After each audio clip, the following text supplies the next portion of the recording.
Infrastructure. Infrastructure जो होता है उसके दो पार्ट होते हैं, एक तो मतलब इकोनॉमिक इंफ्रास्ट्रक्चर होता है, एक सोशल इंफ्रास्ट्रक्चर होता है। लेकिन अगर केवल इंफ्रास्ट्रक्चर हो तो इसका मतलब होता है इकोनॉमिक इंफ्रास्ट्रक्चर, जिसमें कि मतलब रेलवे है, टेलीकॉम है, और सड़कें हैं, पावर आदि ये सब आते हैं, ये सब भी मतलब शामिल होते हैं इसके अंदर। और जो सोशल इंफ्रास्ट्रक्चर होता है इसमें हॉस्पिटल्स हैं, स्कूल्स हैं, ड्रेनेज, ड्रिंकिंग वाटर, ये सब आते हैं। इकोनॉमिक इंफ्रास्ट्रक्चर जो होता है इसमें अर्थव्यवस्था का विकास होता है और सोशल में समाज का मतलब विकास पर ध्यान दिया जाता है। और अगर हम इसके इंट्रोडक्शन की बात करें तो किसी भी देश के जो औद्योगिक विकास और समग्र आर्थिक विकास के लिए जो इंफ्रा है वो बहुत ही इम्पोर्टेंट रोल प्ले करता है।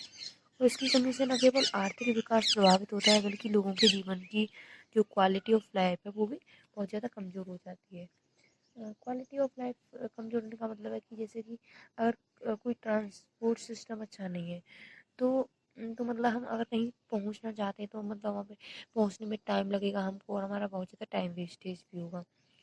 और ऐसे ही आगे बढ़े तो हर्ट्समैन की अकॉर्डिंग क्या है कि इंफ्रा ऐसी मूलभूत सेवाएं होती हैं जिनके बिना प्राथमिक यानी कि कृषि, पशुपालन, वन, सेकेंडरी यानी कि इंडस्ट्री और ऐसी टर्शरी जो एक्टिविटीज होती हैं वो ठीक से वर्क नहीं कर पाती हैं।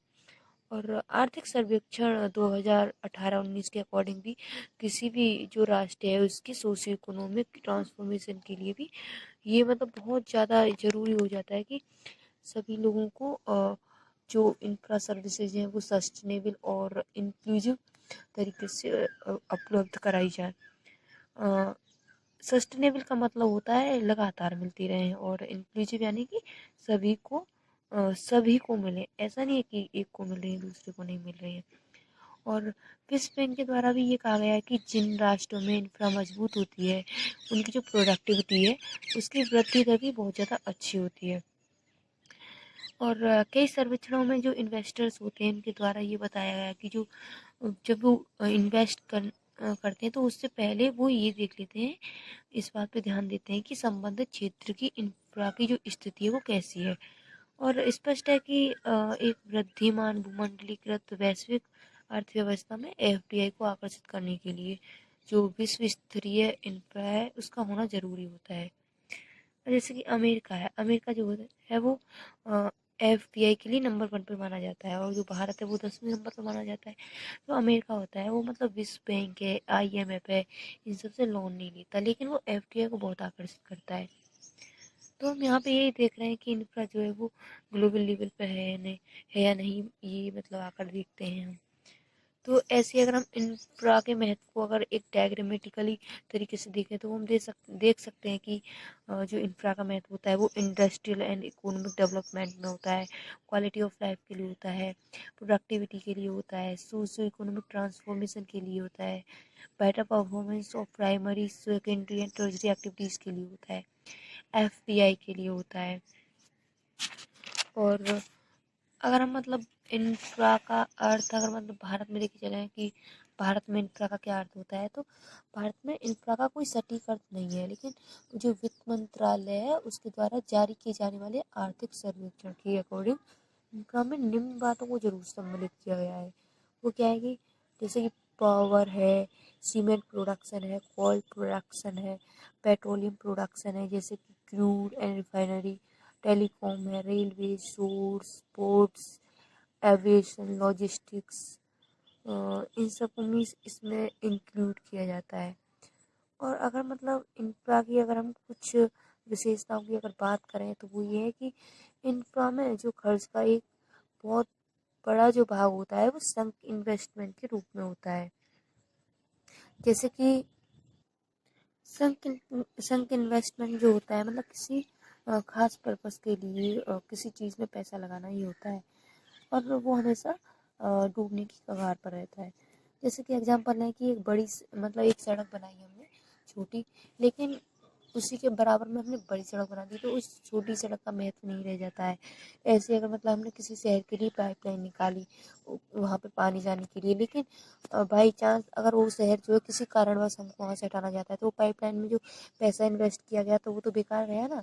और ऐसे मतलब कोई माना कि कोई बच्चा है वो ऑप्शनल की तैयारी कर रहा है, लेकिन बाद में पता चलता है कि जो ऑप्शनल है वो हटाया जाता है, तो उसने जो ऑप्शनल पर अपना पैसा वेस्ट किया वो सब बेकार जाता है।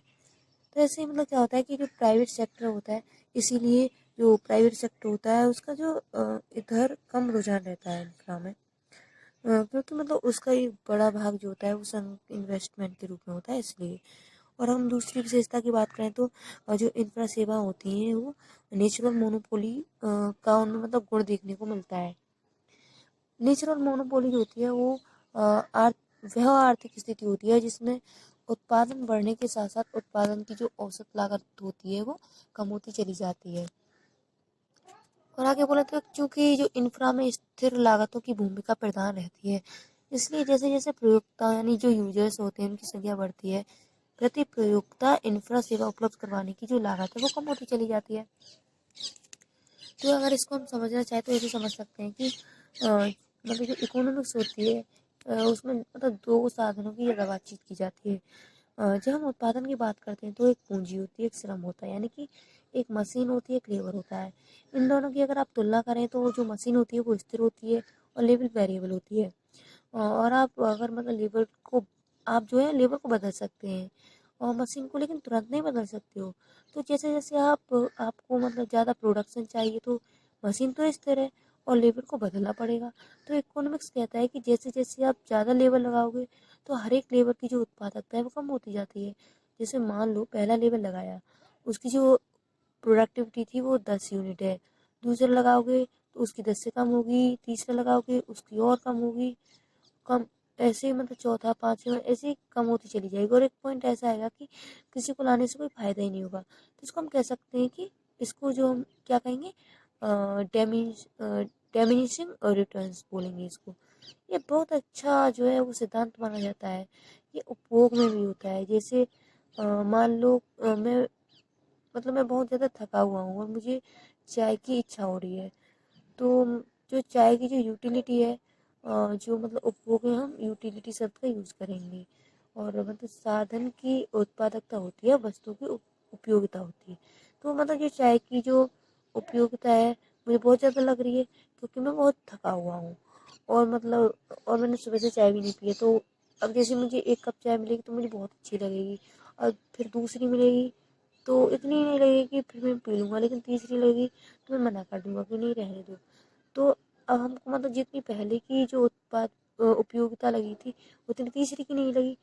तो यहाँ जो तो ये मतलब चाय की मतलब चाय में कोई अंतर नहीं था, लेकिन जो हमारा जो माइंड सेट था उसमें थोड़ा चेंज आ गया, माइंड बदल गया हमारा। ऐसे ही जैसे जैसे लेबर बढ़ाओगे तो उत्पादकता जो है वो कम होती चली जाएगी, लेकिन रुपए तो उतने ही देने पड़ेंगे ना। इसलिए जो ज़्यादा उत्पादन होता है उसके साथ में कॉस्टिंग बढ़ती है। बट जो नेचुरल मोनोपोली है उसमें कॉस्टिंग जो कम होने लगती है। तो इंफ्रा के ये गुण देखने को मिलते हैं। वो भी क्यों? चूँकि चूँकि वही है कि इंफ्रा में स्थिर लागतों की जो भूमिका है वो प्रधान रहती है। इसलिए जैसे जैसे यूजर्स की संख्या बढ़ती है तो प्रत्येक यूजर्स इंफ्रा सेवा उपलब्ध कराने की लागत भी कम होती जाती है। हम तीसरी विशेषता की बात करें तो कई इंफ्रा सेवाएं जो होती हैं उनका संपूर्णता के साथ व्यापार नहीं किया जा सकता। फॉर एग्जांपल बिजली का व्यापार तो किया जा सकता है, लेकिन जो उसकी जो प्रसारण प्रणाली है उसका थोड़ी ना किया जा सकता है, उसका नहीं होगा। और ऐसी अगर हम चौथी विशेषता की बात करें तो जो इंफ्रा सेवाएं होती हैं उसमें पब्लिक गुड्स के जो गुण होते हैं वो बहुत ज़्यादा देखने को मिलते हैं। तो पब्लिक गुड्स को समझे तो पब्लिक गुड्स के दो फीचर्स माने जाते हैं, एक नॉन राइवल कंजप्शन, एक नॉन एक्सक्लूजन। तो नॉन राइवल कंजप्शन क्या होता है कि किसी व्यक्ति द्वारा किया गया जो उपभोग है वो अन्य लोगों के लिए संबंधित वस्तु की कमी नहीं करता। और नॉन एक्सक्लूजन क्या होता है कि यदि कोई व्यक्ति भुगतान नहीं करता है तो उसे किसी वस्तु या सेवा से वंचित करना जो है मुश्किल होता है। जैसे कि नॉन रेबल कंजप्शन को समझिए कि जैसे सड़क पर मतलब कोई एक व्यक्ति आ रहा है, तो जो सड़क है अगर मतलब उस पर कोई दूसरा व्यक्ति है तो वो दूसरे व्यक्ति के लिए कम नहीं पड़ जाएगी। ऐसी सूर्य की रोशनी है, वो मतलब किसी एक व्यक्ति पर पड़ रही है तो वो किसी दूसरे व्यक्ति के लिए कम नहीं पड़ जाएगी। ऐसे जो नॉन एक्सक्लूजन होता है उसका क्या होता है कि अगर इसका मतलब हम बहुत अच्छा एग्जांपल ले सकते हैं टोल टैक्स, कि अगर मतलब वो टोल टैक्स नहीं देगा तो वो उसका मतलब फ़ायदा नहीं उठा सकता है। आगे अगर हम बढ़ते हैं तो ये जो दो उपयुक्त गुण थे, इसमें सरकार की मदद और समर्थन से जो है टोल बूथ आदि के माध्यम से नॉन एक्सक्लूजन के जो गुण हैं उसको समाप्त कर दिया जाता है। ऐसी स्थिति में संबंधित जो इंफ्रा सेवाएं हैं उनको सेमी पब्लिक गुड्स के नाम से संबोधित किया जाता है। और आगे हम बात करते हैं इंफ्रा और गरीबी निवारण की। तो सामान्यतः इंफ्रा को औद्योगिक विकास के साथ मुख्य रूप से जोड़ा जाता है। गरीबी निवारण के संदर्भ में इसकी जो भूमिका की पहचान एकदम नहीं है। वर्ल्ड बैंक द्वारा जारी की गई एक रिपोर्ट है, वॉइसेस ऑफ द पुअर 2000 में ये निकाली गई थी। इसमें यह बताया गया है कि मतलब इंफ्रा जो है वो इम्पोर्टेंट रूप से गरीबी दूर कर सकती है। सस्टेनेबल डेवलपमेंटल गोल्स जो हैं यानी कि SDG जो है, इसमें भी इस बात को स्वीकार किया गया है, विशेष रूप से SDG 9 के अंतर्गत। और मतलब जो इंफ्रा है वो प्रत्यक्ष और अप्रत्यक्ष दोनों प्रकार से गरीबी को दूर करने में मदद करती है। देख रहे हैं कि मतलब ये काम कैसे करता है। तो अगर हम अप्रत्यक्ष रूप से देखें तो इसमें जो इंफ्रा जो है वो ट्रिकल डाउन प्रभाव के माध्यम से तीव्र औद्योगिकरण के द्वारा मतलब रोजगार के अवसर सृजित करके गरीबी को कम करती है। इसको एक डायग्रामेटिकली देखें तो इंफ्रा से क्या होगा, इंडस्ट्रियलाइजेशन से ग्रोथ, ग्रोथ से एम्प्लॉयमेंट, एम्प्लॉयमेंट से इनकम, इनकम से मतलब इनकम से क्या होगा, पॉवर्टी रिमूवल हो गई। तो ऐसे ही है। आगे अगर हम बात करें तो प्रत्यक्ष रूप से जो इंफ्रा है वो निर्धन लोगों की वस्तु और साधन बाजारों तक पहुंच का विस्तार करके गरीबी को कम कर देती है। वस्तु बाजार का मतलब होता है कि जहाँ से हम मतलब वस्तु खरीदते और बेचते हैं। और साधन बाजार को समझे तो इसका मतलब है कि साधन से मतलब होता है श्रमिक से, कि श्रमिक अपना कार्य बेचते हैं, अपनी सर्विसेज बेचते हैं। तो इंफ्रा से बाजार और निर्धन लोगों के लिए कार्य करने लगते हैं। और वर्ल्ड बैंक द्वारा जारी की गई एक रिपोर्ट जो है मतलब पॉवर्टी इन साउथ एशिया, उसमें भी ये बताया गया है कि भारत में जो परिवहन सुविधाएं हैं उसके विकास के कारण SC एंड ST जो जातियां हैं उसमें गरीबी अधिक तेज गति से कम हुई है। जैसे कि मतलब एक गांव है, एक गांव से अगर 3 किलोमीटर की दूरी पर कोई सड़क है तो मतलब वहाँ से वहाँ तक जाने के लिए थोड़ा मतलब टाइम लगता है, लेकिन अगर वहाँ से कोई बस निकल रही है और उसी के बराबर में जैसे भीड़ भाड़ है, उसमें कोई शहर है, मतलब वहाँ पे कोई फैक्ट्री है, तो वहाँ पे मतलब लोग काम करने के लिए जाएंगे ट्रांसपोर्ट के माध्यम से, तो उनको मतलब पैसा वगैरह भी मिलेगा। अगर मतलब वहीं का कोई मालिक वगैरह बोलता है कि आप गांव से आते हो और आपके यहाँ तो घी भी होता होगा, तो उसको मतलब वो घी ले जा कर देता है, तो उसको मतलब एक टाइप से वो वस्तु बाजार, मतलब एक टाइप से उसका वस्तु बाजार हो गया।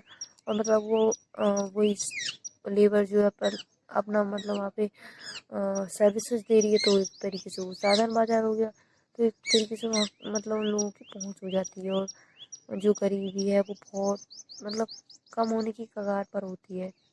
और इसलिए भी कि जो SC ST के लोग होते हैं उनको मतलब गांव में इतना महत्व दिया नहीं जाता है काम के लिए।